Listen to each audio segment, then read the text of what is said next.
Alright guys, welcome back to JBSR Plays It, and welcome back to the Madden podcast where I am no longer the Bucs quarterback. The only suggestion I got was Eric tried to troll me and tell me to play as the Jets. Number one, I hate their uniforms, I think they're hideous. Number two, I didn't really come up with the number two. I can't play against the Bills twice a season, so that's not happening. So I decided to play as the head coach of the Minnesota Vikings. And before you guys jump down my throat, I already traded away Adrian Peterson. He's gone. I only managed to get like I got literally 4 fourth-round picks from the Browns. That was the best offer I got for him. So 94 rated or 96 rated freaking halfback. Nobody wants him.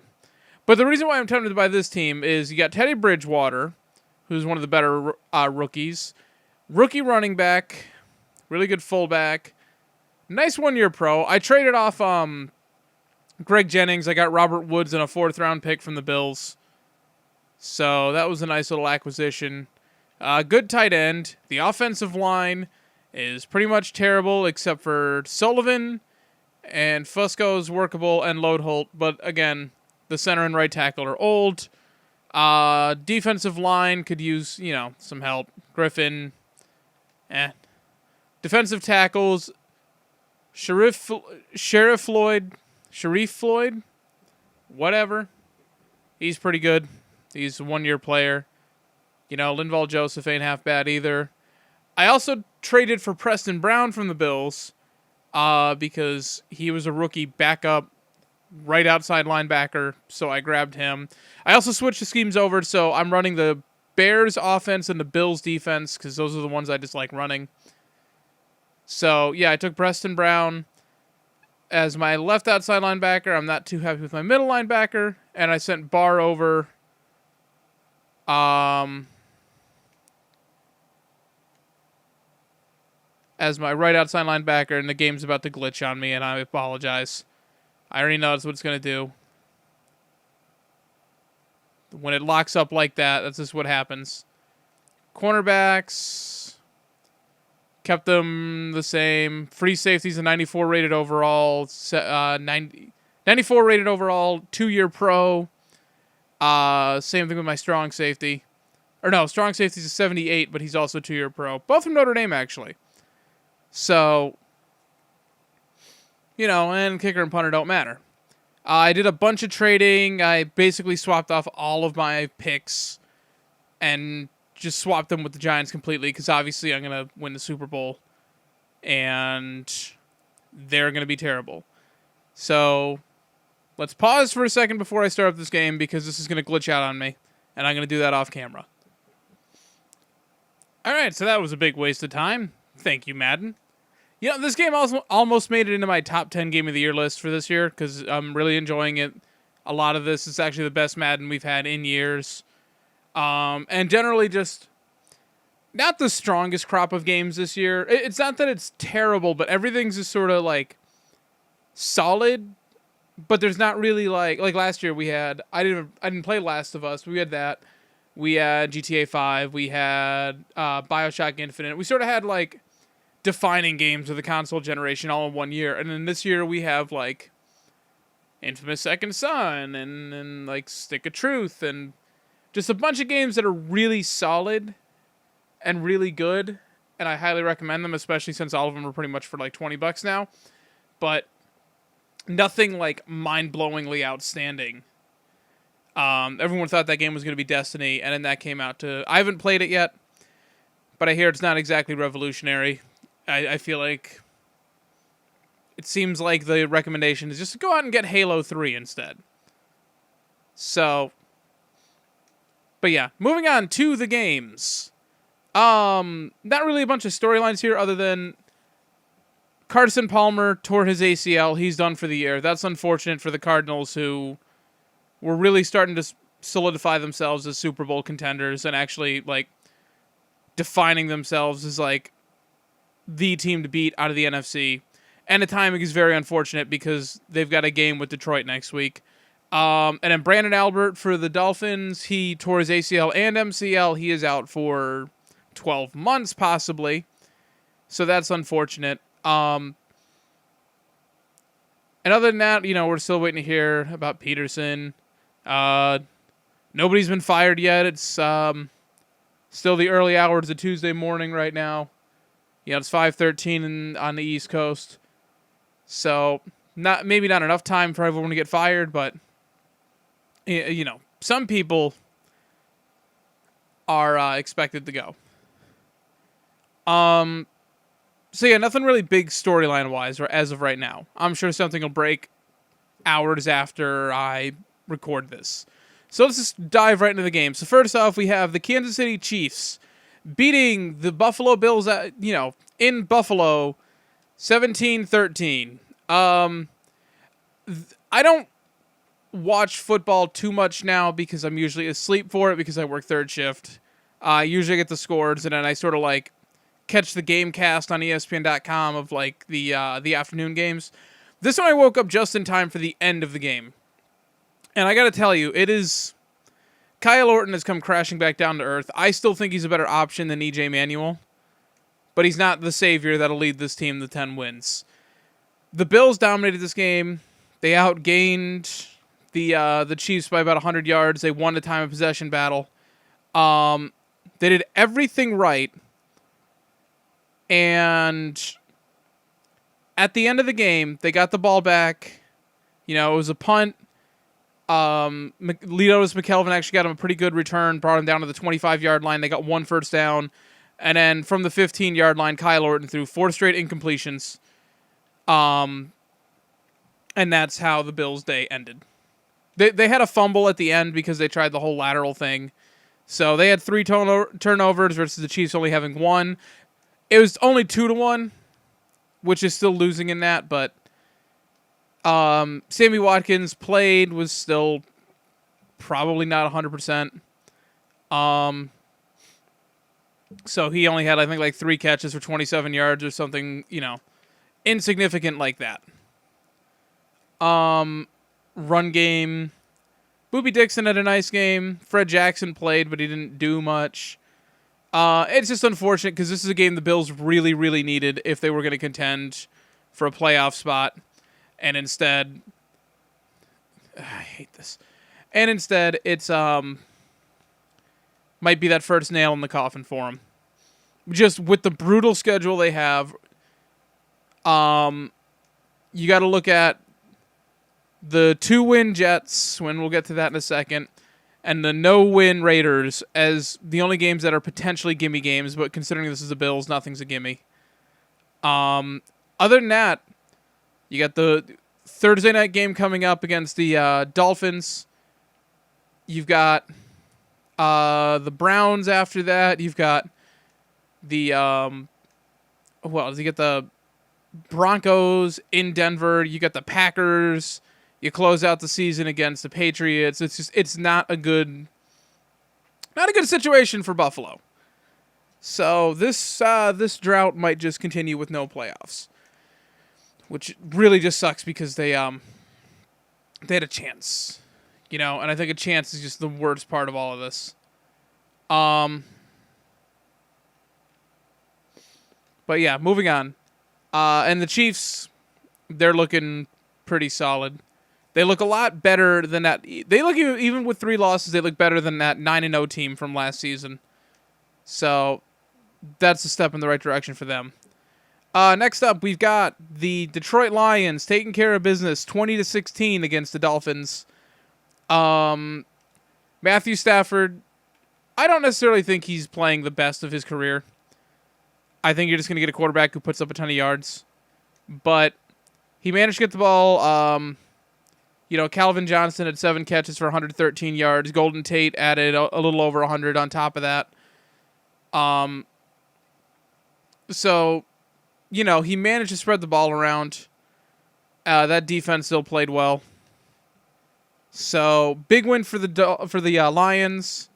Dolphins, much like the Bills, they are 5-3 or 5-4. Sorry. So basically, it comes down to whoever wins the Thursday night game is still in contention, barely, and whoever loses, you just write them off. They're done. And the Dolphins stand a better chance just because they've already beaten the Chargers. So they got that tiebreaker going for them. Whereas the Bills have just beaten the NFC teams. Can't believe you almost got that. But yeah, so the Lions get big game against the Cardinals next week. Basically for the basically they're playing for the for that number 1 seed in the NFC, or so it seems. But moving on now, let's head to England where the Tony Romo does play, and they take care of the Jaguars, 31-17 in London. DeMarco Murray, again, with 100 yards. Still only 19 carries.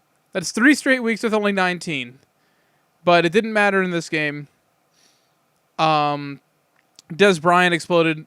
Only 6 catches, but 158 yards and 2 touchdowns, so he made every last one of them count. Oh, I forgot to adjust the sliders in this. That's why this is playing weird.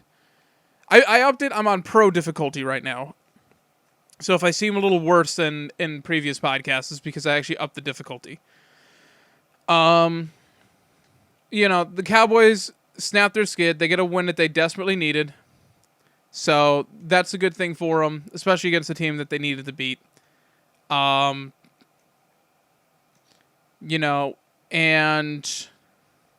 heading into a bye, Tony Romo looked good, 20-27, 246, 3 touchdowns.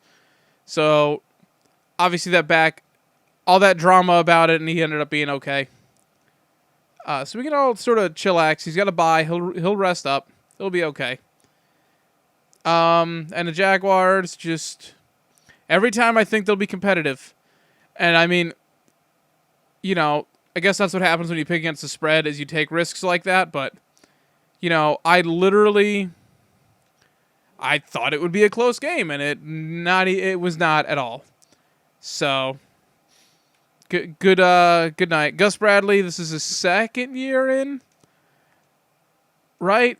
I can't imagine Khan gives him a 3rd year if this is how bad they're going to look. So, Blake Bortles is going to want to have one of those careers. Starting to think maybe Blaine Gabbert just got the short end of a stick. But moving on to the game that I thought it was a lock and clearly was not. The 49ers win in overtime in New Orleans against the Saints 27-24. In a game where the Saints just kind of looked terrible. Eric, I'm done drinking that Kool-Aid. We're done. I still think they're going to win that division, but yeah, I don't think they're not getting the double-digit wins. Their biggest assurance of that was that they were going to go 8-0 at home, and now they've lost that advantage. So they're going to have to win another one on the road just to get above 500. But really, and this is the running joke, and I said this before, I heard it from another podcast, Eric mentioned it in his thing. It's a race to who can get to 4 wins versus or 5 wins, I guess now, for the Falcons and the Saints. Because the Falcons have looked absolutely horrendous. One of the worst defenses I think I've seen in a long time. They're a game back because they have a win over the Saints and 2 wins over the Bucs. Sorry, Eric. So that's oh man, this division went back to being pathetic. And the 49ers have a 5-4 record. They're not that good. They're going to get some players back, but I feel like it's just, like I said before, I don't think they're that good. I think those days are done. And I think Harbaugh's gone after the year. So it seems like on paper that it was kind of a big deal because it's basically two 500 teams in the NFC trying to establish themselves to get into contention. And at the end of the day, what really happened was 2 middling teams are just trying to figure out which one of them can finish 9-7 and which one's going to finish 7-9. That's really all this game came down to. So moving on to, and it's just all of the lines, because everyone always says take the points whenever you're picking against the spread. So you're handed 9 points, you're handed 10 points. You pick the underdog because you can't expect them to get blown out every week. Every single one of the big blowout games was a blowout. First of which, right? Or were the Cowboys picked to blow out? I don't know. But the Ravens were favored by 9. I took the Ravens, obviously, because I don't believe in the Titans, and it almost disappointed, but didn't. Ravens win 21-7 over the Titans. Titans actually scored the first touchdown of the game, and then they remembered what team they were. So,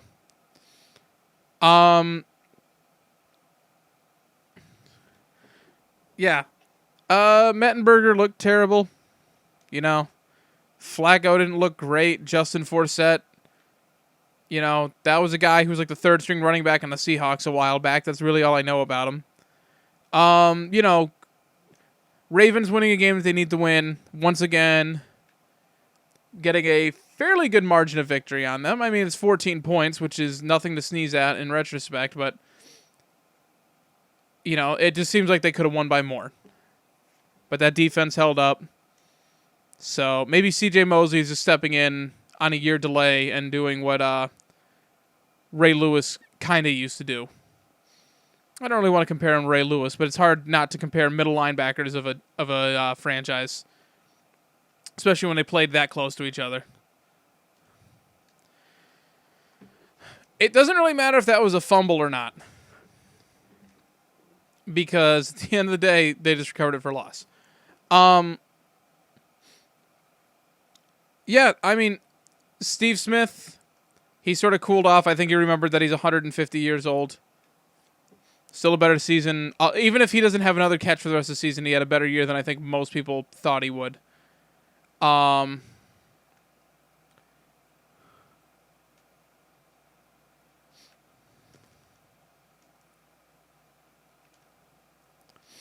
Yeah. Sorry. I'm not used to playing defense. But yeah, and the Titans just bury him. Bury him. It's weird. They're 2-7, so they're not even like, as far as picks go, they're going to get a top 10 pick at this rate, but, you know, they're not, I don't know if they're even top 5 right now. And they're the most boring team, I think, in the league. Like, they're just not interesting. There's nothing they do particularly well. There's no real good players on that team, or at least no one who is good enough to overcome how terrible the rest of the team is. You know, their wide receivers are pretty good, but that's literally who's passing the ball right now. What do you expect them to get? They can't get any good stat lines. So if you're a Titans fan, I'm sorry, but maybe what the Titans should do is go back to the navy blue uniform being their primaries and the baby blues being their alternates. You know, that's the jersey that took them to the Super Bowl and made them compete and go toe-to-toe with Peyton Manning on the Colts. Now they're baby blues, and now they're just nothing. So, there's your problem. I solved it. Go me. Next up, I guess this one, if the 49ers over the Saints was a mild surprise because everyone thought the Saints were turning it back on, and they didn't. But if anything was a surprise, it would be this. The Jets winning over the Steelers 20-13. Roethlisberger with 1 touchdown and 2 picks. So, against one of the worst pass defenses in the league, he couldn't get anything going. It just shows just how inconsistent. And I said it in my power rankings. I don't know how much to buy into the Steelers. I don't see a reason to be confident in them. They're so hot and cold. Like, the Packers are hot and cold, and even though the records are the same, Steelers might even be worse just because they can look, when they're not on, they look completely awful. And then when they're on, they look like a title contender. Whereas the Packers just looks like a hole got exposed when they lose. So, the Jets, Michael Vick, 10 of 18, 132 yards, 2 touchdowns. First quarterback ever to surpass 6,000 yards rushing in a career, which is great. Nobody better talk about that guy going to the Hall of Fame. I really just don't want to hear it. His stat line was padded. He had, just a 67-yard bomb to ex-Bill TJ Graham for a touchdown. Roethlisberger had the 343 yards and decent completion percentage, but when you throw 2 picks, you just lose to a team that literally, if they had lost this game, it would have been Black Monday right now. That would have been Idzik gone. That would have been Rex Ryan gone. and just starting literally from scratch. So, for you Jets fans, I really hope you just lose out from here on out and don't play really competitive, because Rex is gone, and I think Idzik needs to go. I think you just need to clean house. I think they went from the over-aggressive GM who literally ruined their salary cap for the future. You went to the ultra-conservative guy who's saving money for nothing. He's just saying it's $20 million for nothing. Like, there's nobody that had lock up long term. There's nothing. Even taking on Percy Harvin's salary, $15 million in free cap space, and he's not going to ruin your cap. You can just get rid of him. Oh, that's first down I've allowed. Oh well. Was that Mike Williams who? Okay, so I'm going to take a break from talking about the games real quick before we get into the most interesting game of all time. Oh, wait, I'm kidding. So I took control. Obviously, I'm the head coach of the Vikings. But I took over as the owner. I don't really took over. I just took control of the owners of the Bills. Whoops, you got to freebie play. Took over as the owner of the Bills, the Rams, the Raiders,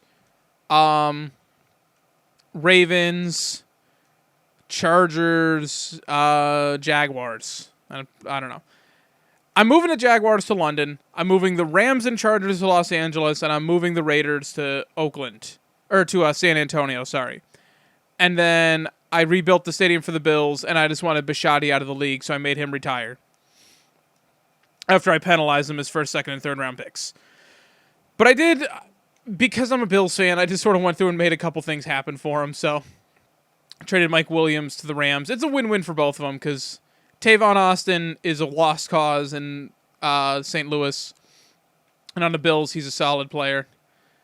Even though I had already traded him Greg Jennings, so that's still their number 3 receiver. It was just worth it.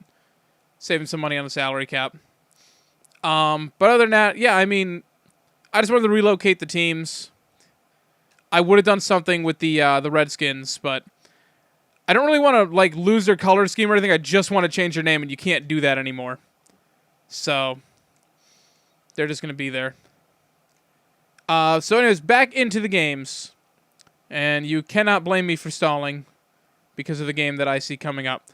The Atlanta Falcons. Second time this season, a win over the Bucs. This time, only 27-17. Literally, they lost 5 straight. The last time they won was against the Bucs. So they're back at 3-6. They are back in contention they're only a game back in the NFC South. Buccaneers, I think it's official. You can stick a fork in them. Yes, 8-8 could take that division, but not at this rate. Their only win is against the Steelers. So they don't have a conference win. They don't have a division win. They got nothing that'll help them there. So a lot would have to go wrong for the other teams in order to do that. And you also have to bank on the Buccaneers winning 7 straight, which let's see if they can just get 1. This game is just awful. It's just awful. Josh McCown ended up stepping in. Ignore his stat line, because he had just 2 touchdowns and no picks. I think he ended up throwing 2 picks at the end of the game because they're in catch-up mode. So I think you can dismiss at least one of those picks. I'm sure there was something forced in at the end of the game. He was also their leading rusher. That's not a good sign. Again, Doug Martin didn't play, so I can't make a Doug Martin is overrated joke, but Doug Martin is overrated. And for the Falcons, Steven Jackson with 81 yards rushing and a touchdown. It's nice to see him sort of have a good game. Moving on to the game that I thought would be way closer than it was. This is another one of those blowout lines that I thought, there's no way this will be a blowout. And it was. The Denver Broncos win 41-17 over the Oakland Raiders. It was actually closer than that for a little while. But then the Broncos did the Broncos thing and just scored a crap ton of points in such a short amount of time. The drops. And this is why I adjust the sliders so that they actually catch the damn ball. But Peyton Manning started off with No touchdowns, 2 picks. It actually looked like the Raiders stood a chance. And then, then Peyton Manning ended up with 5 touchdowns and the 2 picks. Derek Carr, 2 touchdowns, 2 picks. I feel bad for him because what is he gonna do? He's got no help around him. So, he'll be okay. In the future, he'll be okay.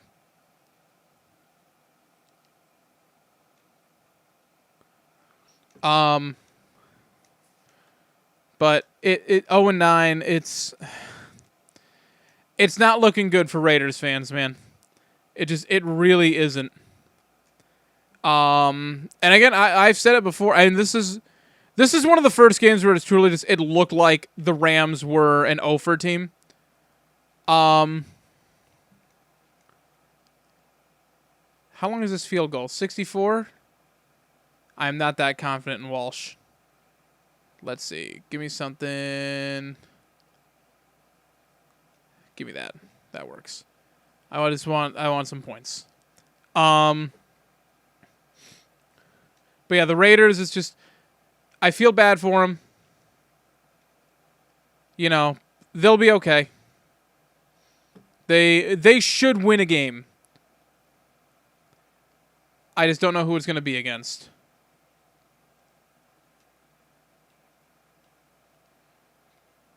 Oh, it already called a timeout for me. That's why. But yeah. So no, don't worry about the Raiders will be fine. They'll win a game. It's just their stranglehold on that number 1 overall pick is looking really good. It's down to what, them and the Bucks and the Jaguars. Those are the 1-loss teams. So yeah, it's going to be ugly. Who am I kidding? It's going to be ugly for you guys. But at least you got a good quarterback. He's going to fall apart and his stats are going to look worse down the road. But don't give up. You saw what he can do. If you can just get another solid draft in there, 6-10 is not out of the question next year, which is a massive improvement. I heard someone say that they could possibly with one good draft go 8-8. I don't know if I'd go that far. Because that's still a very tough division, potentially with 3 playoff teams, because the Chargers are still in the hunt. The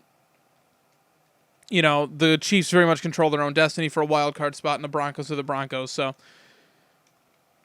you got to pull a couple of upsets there, because otherwise that's 0-6, and you got to go 8-2 everywhere else. So I don't know if 8-8 in that. If they were in another division, okay, but in that division, nah, I'm not confident. Not next year, at least. But they can, they're being competitive now. They can be more competitive later on. So, moving on to the game where the stat line is not nearly as important as one of the injuries to come out of it. Carson Palmer goes down, tears his MCL, done for the season, but the Cardinals pick up a win, 31-14 over the Rams, in a game that was not as close as it looked. The Cardinals covered, unfortunately, so that's another one that said was going to be kind of a blowout. I figured no way. But the Cardinals added 2 touchdowns at the end that sort of didn't matter. Drew Stanton, that's your quarterback going forward for the playoff run for everything. And if it's not him, then it's Logan Thomas. So I'd be worried. I mean, the Cardinals will still make the playoffs, even if it's just a wild card spot at this point. Even if the Seahawks kind of get their head back on straight, and they manage to get up to 11-5. I think they'll be okay. The Cardinals, they should be able to get to at least 10-6. Let's do this again. And the Rams dropping to 3-6. They weren't exactly in playoff contention or anything, but there's some promise. Like, this is not a fire. I haven't heard anyone say fire Jeff Fisher, so I don't think anyone's too worried about it. But let's see. Ooh, you got the They've got home for Detroit coming up, like I said, at Seattle, at Atlanta, home for the Chiefs, at St. Louis, home for Seattle, and then at the Giants to end the season. I mean, I still think they can split with the Seahawks. I think they should be able to handle Atlanta. I think they could go to St. Louis and win. Seconds into 11-5. You know, and the Chiefs and the 49ers, you know, they could win either of those games, even with Drew Stanton. So they play a really good brand of defense. You know, Larry Fitzgerald looks like the Larry Fitzgerald from Kurt Warner's days. The running game didn't get anything going in this game. That's got to change. You know, Andre Ellington needs to get more than 23 yards on 18 rushes. That's something that can't happen if they're going to make a deep playoff run. I mean, making the playoffs is a big thing for them. It doesn't even necessarily have to be a deep playoff run. I think just getting there would help. You'd like to think that they'd get if they can win the division, they get a home game, and then they can be really dangerous. But, you know, like I said, the Rams, they look better. They look better than, 3-6. They could be 4-5, 5-4 if they had. I'm starting to think Austin Davis, maybe he's not the answer. He's definitely someone they should re-sign. I don't think you want to lose him necessarily. But, okay, I'm like not even paying attention to their stats, and they're actually doing almost what I want. I wanted to get him a couple more catches. Well, maybe one day. Patterson doesn't have a touchdown. Oh no, that's fine. Sam Bradford's going to get hurt. They're not going to have a top pick. So maybe they're not going to be able to get, they're definitely not in the running for Mariota at this point. Jameis Winston, that goes back and forth, and does he fit that scheme anyways? And is that really who you want on this team? I know it's a defense-led team, but I don't think this is a team where you add Jameis Winston. Eric wants him for the Bucs, he can have him. I don't want him for the Bills. He'll be gone he'll be drafted in the first round anyways, or early second, which is out of where the Bills are going to be picking. They're going to be like mid-round pick. They don't have a first-round pick anyway, so. But yeah, the Cardinals, I still think they can make some noise. I still think that's a possibility. This is going to be close. Ah, damn.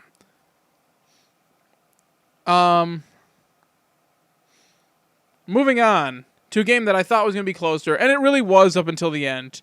The Seahawks win 38-17 over the Giants because Marshawn Lynch decided to be Marshawn Lynch. 140 yards, 4 touchdowns. He just decided he was going to be Marshawn Lynch again. Don't read too much into it. Russell Wilson had 100 yards rushing. They're doing nothing through the air now. What do they got? Doug Baldwin, who that's their number one guy. It's Doug Baldwin. That's their number one guy. The Giants, just, another nice game for Odell Beckham. No touchdowns, but still 100 yards. I believe he has 100 yards in every game he's played so far. Could be a thing with Eli just looking for a target now that he's lost Victor Cruz, but my defense has decided to take this drive off, I see. But it's just, I still don't. The Seahawks actually had more turnover. They lost the turnover differential in this game. So there's still some work to be done for the Seahawks. I'm still not crowning them. I'm still not confident in them. Like I said, it's just, you want to talk about the score, and that's fine, but it's Marshawn Lynch had himself a day, and nobody else did. That's the only difference between now and every other game this season. So, Seahawks. I mean, they got to be excited though. Carson Palmer going down, that really helps their chances of winning that division and getting some home playoff games. I don't think they make it very far as a wild card regardless. And I know their home field advantage is very overrated this season. I don't know what the 12th man was like in this game, but it just sort of seems like they haven't really been a factor during the rest of the season. But with that, the night games, both of these are some really ugly blowouts that I'm glad I was working for them, because I'm glad I didn't have to watch them. First up, we have, here, classic case of the score looks closer than it actually was. The Packers beat the Bears 55-14. Is that the biggest beatdown this season? It's 54-17 that the Falcons beat the Bucs, right? Or 56-17. So yeah, I think this is the biggest beatdown all season. But the big part was that the Packers were winning 42-0 at halftime. And by the way, that 42-0 includes Randall Cobb fumbling the ball on the 1 yard line. Aaron Rodgers had 6 touchdown passes in the first half. I still think they should have let him throw a couple more, and try and set that record and get that 8. But, they didn't want to run up the score. 42-0. It's like, yeah, maybe I guess now we're running up the score. I don't know. I just wish they'd done more. Jay Cutler is just proving me right. Like I've been saying from the beginning, have not ever been a fan of him since the very first day. I understand, and I know he's diabetic. I get it, but I don't trust a quarterback with a double chin. I think that's what it comes down to. I just don't trust a quarterback with a double chin. But I really don't trust a quarterback who has a very offensive-minded coach as his head coach, and the best wide receiver duo in all of football. Alshon Jeffrey or Brandon Marshall would be a number 1 on pretty much any other team in the league. And they've got both of them. Not to mention, Martellus Bennett is emerging as a top 5 tight end. He's got all that going for him. And he just cannot, he can't do anything for this team. Aaron Rodgers, 6 touchdowns. They didn't do, the running game, Harris was their leader with 52 yards. They couldn't get anything going, running the ball. It didn't matter in this game, but you figure if you're really trying to kill the clock, you need to be able to salt it away. Just running the ball up the gut a few times for 4 or 5 yards.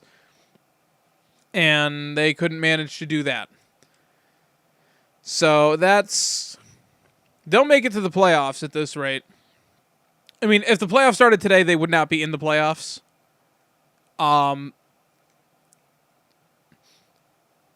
But you got to figure they can make it in there. It's definitely crowded. So, oh no, bad decision on Shane's part. Backbreaking interception in the red zone. Oh no, it's like the real life Vikings. But you got to figure the Packers. Well, actually, maybe I don't know. It's gonna be tough. It's gonna be tough. It's actually it's a little crowded in that wild card spot right now. So hopefully they make the playoffs. It'd be a shame not to see this team in January. I don't think they're built for a long-term run, but you never know. They're one of those teams, considering who the home teams would be right now, you got to figure if they get the, as of right now, the playoff picture would consist of the Saints who play in a dome, the Lions who play in a dome, the Cardinals play in Arizona, the Cowboys play in Dallas, the Seahawks would be a road team. The Packers could be dangerous in the playoffs just getting to the Super Bowl because they don't have to play any... At this rate, if they don't win the division, if they're just a wild card team and play on the road every single game, they'd be able to just light it up and throw that ball. That's all they would have to do. They could play greatest show on turf football. Although, and yes, I know they have Marshall Faulk. I understand that, but they could just throw the ball. And they can win. So maybe a wild card spot is what's best for them and not the home field. I'm sorry. I love the Lambeau crowd. I'm just saying your team doesn't have a good defense and doesn't have a good running game. They're not built to play in snow. Excuse me. They're not built to play cold weather games. They are built to throw the ball 60 times a game. So I don't know. But moving on to the other blowout on nights. You guys want to know how good Mark Sanchez would be? No, he's not bad. 20-37, 332 yards, 2 touchdowns, no picks. Oh, by the way, and finding Jordan Matthews, another rookie wide receiver, as his favorite target. And, oh, by the way, Eagles win 45-21. Don't let that score fool you. Cam Newton with 25 of 40, 306 yards, 2 touchdowns, 3 picks. Those two touchdowns are garbage. Just like they just added 2 touchdowns at the end of the game. That's all they did. It was, what was that? 38-7 by the end of the third quarter. They just added some garbage time touchdowns. That's all they did. So Cam Newton had a much worse game than his stat line implies, and he does not have a great stat line. Mark Sanchez looks like, after, a game and a half, he should be able to step in and at least fill in for Nick Foles. I don't think he'll be an improvement, but he might not necessarily be a downgrade either. So, I think the Eagles, they could be okay depending on how the Cowboys situation goes. The Panthers, still in that division. Don't rule them out. They are still technically in contention, but that's right. I put a wide receiver in as my number 2 tight end because I'm a douchebag like that. But they are still very much so in contention for that division. They just look awful. They look awful, and they already cleaned house this year because they had to. It might happen again. It realistically might happen again because Jonathan Stewart and D'Angelo Williams, I think they get paid a combined like $12 million or $13 million, or maybe even more than that. I don't think either one of them is on the roster next season. It's because neither one of them are worth the money. It's not like you just pick one or the other. Like, neither one of them is worth the money. I remember that being a questionable move a few years ago when they made that deal. Was it Williams? Who was the one who was going to be a free agent and the other one was locked into a long-term deal? And they were talking about him going to Miami, and then they locked him up to a long-term deal. Whichever one it was, they're interchangeable. I don't think either one of them back. I don't think D'Angelo Williams finds another team. I believe he's 32, so I think he's reached the end of his career. And he seems like a genuinely nice guy. He's the one who dyed his hair pink was the first game of October or just the first game of the season? I think it was the first game of the season. Because his someone in his family was battling or died from breast cancer. I believe it was his mother who died from it, and he's one of the people who pushed for the whole breast cancer awareness thing where everyone wears pink in October. He seems like a genuinely nice guy and someone I want to root for, but at 32 years old in today's NFL, and it's not like he's been lighting it up lately. You're not, like Adrian Peterson, if he comes back this season, even if he doesn't, if he's going to find a team next year, he'll be 30. But he's Adrian Peterson. Someone will pick him up for a decent price. I don't know if he gets a long-term deal, but someone will pick him up. But D'Angelo Williams, that's not your cup of tea. Come on, Harrison Smith. That could have been your pick right there. You blew it. Oh, well. So, yeah, I don't know. But the Eagles, Darren Sproles, I wish I'd get him more touches. He had 2 touchdowns in this game. Did he have? I think he only had 1 carry. What did he have? Darren Sproles, 1 carry for 8 yards and a touchdown. And then 3 punt returns for 85 yards and a touchdown. 4 touches, he scored 2 touchdowns. Get that guy the ball more. I know Shady was doing well. 12 carries, 19 yards in this game. So, not completely doing well. But, give Give Darren Sproles the ball, man. Just let him have it. You know, obviously he does great things when you let him have it. So, but anyways, guys, I'll finish this one up. We're inside 2 minutes, and it's gonna kick a field goal and try and burn off the other 40 seconds and stop ruining Teddy Bridgewater's passer rating. But anyways, guys, thank you so much for watching. Oh, wait, real quick before I go. I ordered a new mic. I actually wasn't going to film this one, and then I realized the timing and everything, and I didn't really feel like doing 15 recordings over a 3-hour span. So I'm ordering a new mic. That'll be here Thursday for me. So the next podcast will probably be going up Friday.